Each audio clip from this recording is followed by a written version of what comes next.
Okay, I'm going to pick up right where we left off in the last tutorial, which was create a poster page.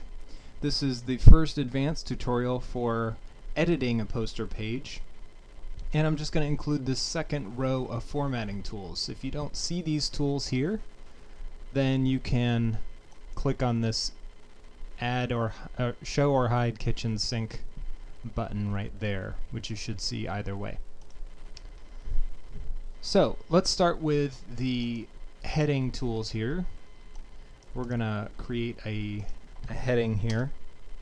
This is just a way to break up your content, make it easier to read. So I click on heading 2. You see I actually clicked on it twice because sometimes it doesn't catch the first time. That's a little bug in WordPress. You can also have another heading right here.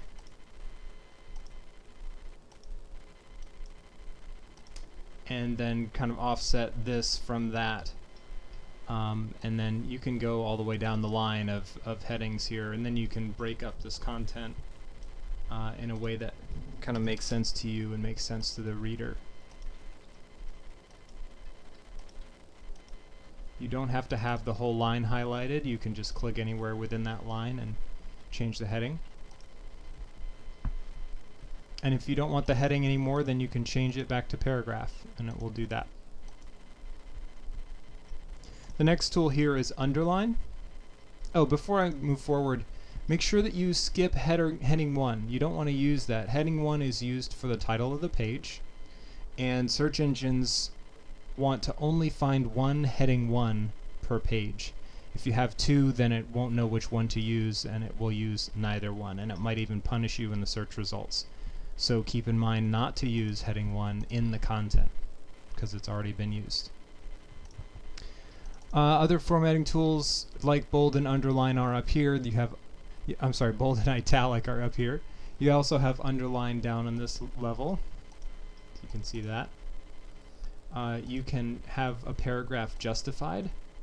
So you can see over here that space fills in. And if this paragraph were longer, you'd see that all the text would line up. You can see it here as well in the block quote. You can change the color of text. I wouldn't recommend using this because it gets really annoying to the reader if their text is changing colors.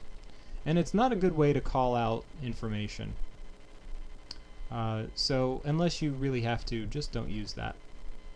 I'm going to skip these for the moment and check out remove formatting. If I decide I don't want this colored text and I don't want the underline, I could highlight these items and then click remove formatting, and then the underline and the green text are gone. But I keep my other information in there. I keep the words intact.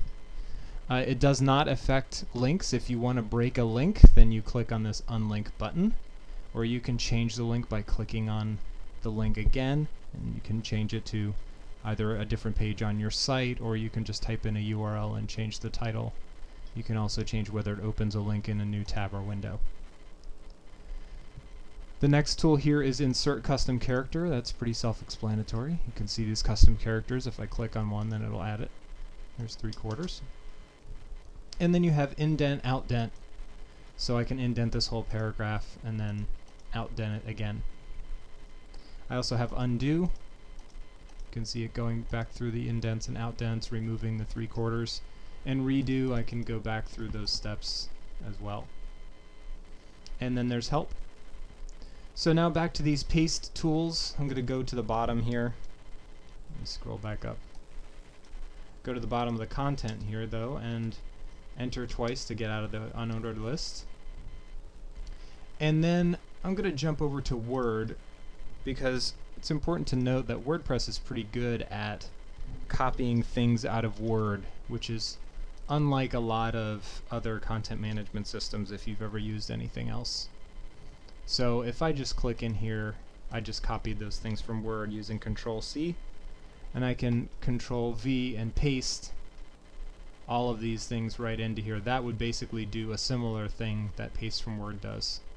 So let me undo and show you. If I click paste from Word, then I can do Control-V here and then insert, and I get the same result. It really is the same result. However, if I just want to paste as plain text, I can click on that, hit the same button, and I get kind of a different result. This has no formatting, it just has the line breaks, and right now this is checked to keep the line breaks, but I don't have to. If I don't, then it comes in as a huge block of text, which if I'm going to go and change all the formatting and I just want the raw material of the text, then I might want to uncheck this and then insert and go through and say, okay, well, I want my name to be heading 2, and then I want my address to be, I want this whole first line, including the domain, I want all those to be heading 6. And now I didn't hit enter before I did that, so I have all this to be heading 6 as well, but I can easily change that back to paragraph. But you see, I could go through all these different pieces of content here and break them up again and reformat them. It would be easier to do it this way than it would if I pasted all of it with the formatting that it had currently. So that about covers this part of the advanced tutorial, just these formatting tools on the second row here. So keep looking for my next advanced tutorial on editing a poster page in WordPress. Thanks.